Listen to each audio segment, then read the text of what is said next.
Namaste, divine beings. I wanted to hop on for a brief moment and talk about why most beings won't awaken to the truth. This question arose from a good friend, Jesse Eckhoff, and my beloved wife.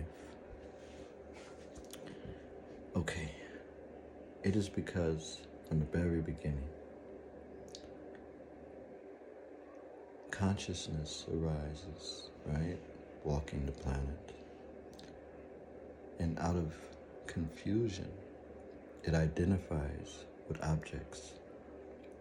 It identifies itself with this body. I am this body. It is the mind that starts to evolve. And the further it evolves, the more conditioned it becomes to think that I am this body. So as the mind continues to evolve, of course, this conditioning sets really, really deep in. It names the body parts, and it becomes personal, this person. And this is what the main meaning of ego is. It is not that ego is a bad thing, or this person has a bad ego, or he has a bad consciousness. No. The person itself is ego, because what has happened is divine, the supreme consciousness, or pure consciousness itself, overlooks its divineness, forgets itself. It is pure like a child. And this is where you get the childlike presence within yourself. Because consciousness, it never evolves, it never changes. It is the mind that evolves and changes. And this is just a cloud within the infinite presence of consciousness, okay? And this is the main reason of suffering, is the identification with objects. But through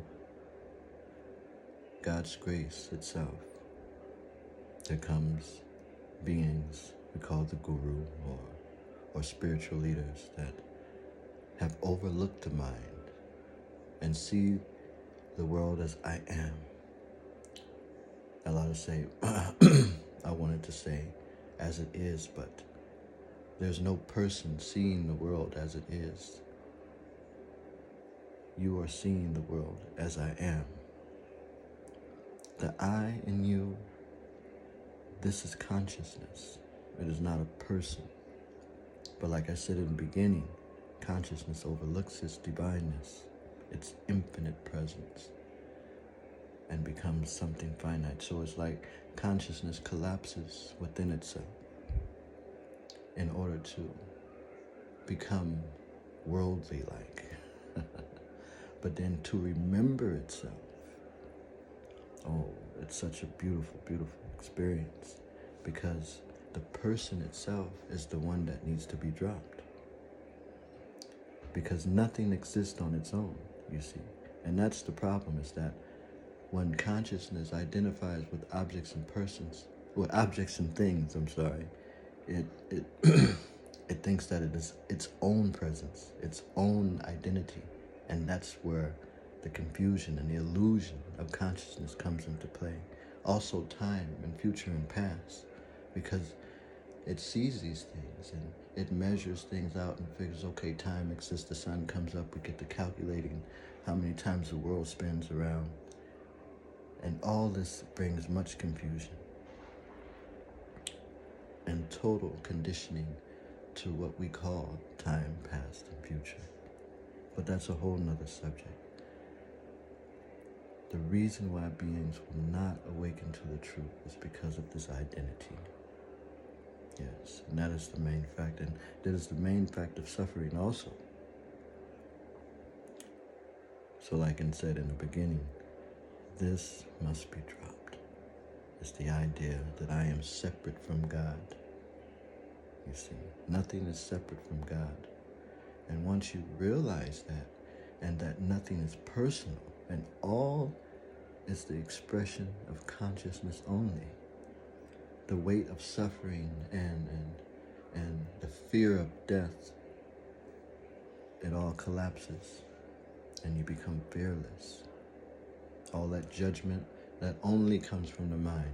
We do not have a judging God, you know. It's just these thoughts that appear, and they appear so fast that you think that they are you, but it's not.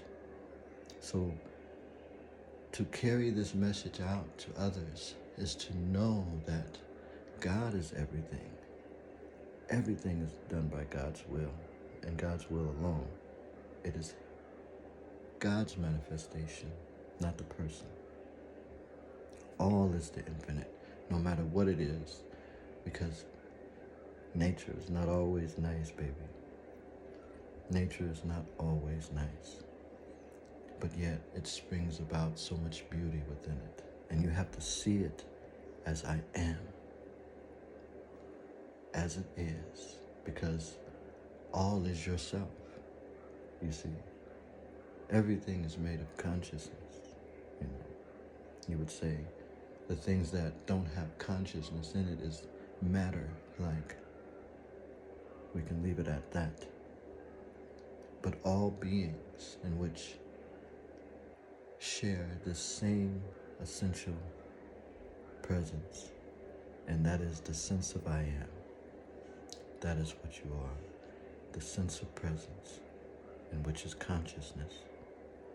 Prior to that is awareness, yes. So the pure consciousness springs from the absolute state of awareness. That's a whole nother story also. We'll get into that, the difference between awareness and consciousness. Because consciousness itself is what gives us this reality through the mind, perception, you see, intellect, yes. But you are beyond that. Oh no.